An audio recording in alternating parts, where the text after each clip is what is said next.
So, as most of you may know, I've been dealing with a depression in 2018, and I kind of wanted to add something to the story that happened to me.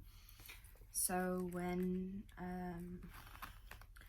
the day I found out that my ex was cheating on me, or had been cheating, I went to call the crisis service from the GGZ. Hang on, it's getting chilly.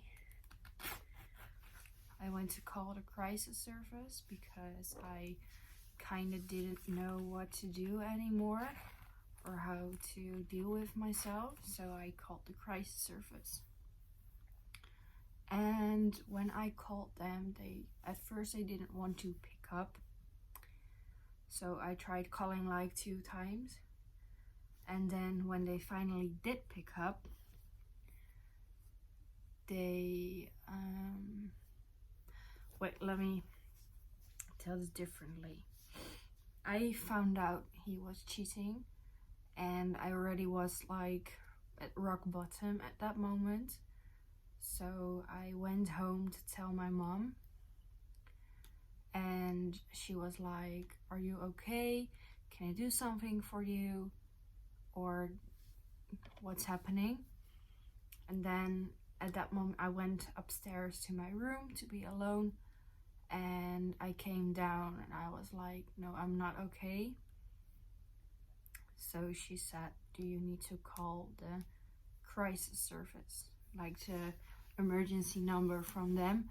And I was like, "Yeah, that might be a good idea, just to call them, just so I can ask what I can do and what's the best option at this moment." So I tried calling them. So like I said, I didn't pick up, and calling the emergency number on its own is a big thing. So I tried calling again, and they didn't pick up again. So I tried calling again, and when they did pick up, they said, "Yes, this is a real emergency." I was like, "Yeah, this is an emergency because I'm not feeling well, and I'm not sure I'm not gonna harm myself." So the guy on the phone said, "Yeah, we're in a meeting right now, so I kind of don't have time for you at this point." And I was like, "Dude, I'm calling the emergency number. How can you not have time for me?" So he said, "Yeah, can you call me back in 15 minutes? And I kind of hang up because I was like, what? So I hang up, and I said what happened to my mom, and she was like, "Huh? How can they say you have to call back in 15 minutes when you call the emergency number? Because logically you're not feeling well and you need help right that moment." And then I was like, "Yeah, why would I even call back after 15 minutes? Because it wouldn't make sense, you know?" So I ended up not calling them. And the next appointment I had at GGZ, I told my, she was like a nurse. So I told my nurse what happened, and then she was like, "How can that happen? They have to take care of you at that moment because something serious is happening, so you need help at that point." And I was like, "Yeah, but they didn't offer me anything. They just kind of hang up on me." So at that night, they just hang up. I was like, "Yeah, what am I gonna do? I'm not feeling well. I don't know if I'm gonna harm myself."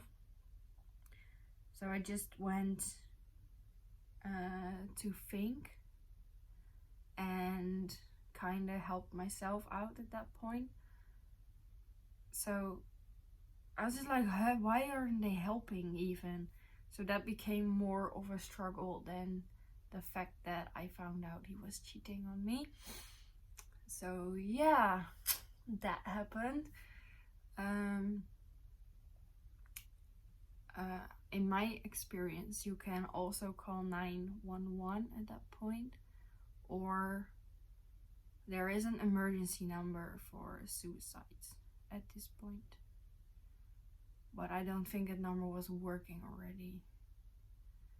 So if I know the number, I'll put it down below if I can find out.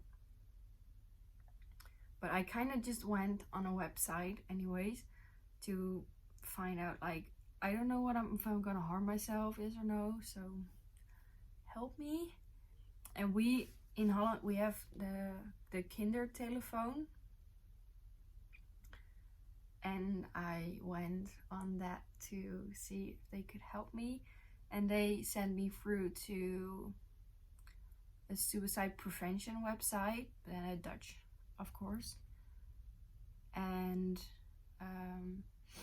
I kind of went on there and just talked to someone if they could help me, if they could comfort me, what I had to do, if there was anything I could do.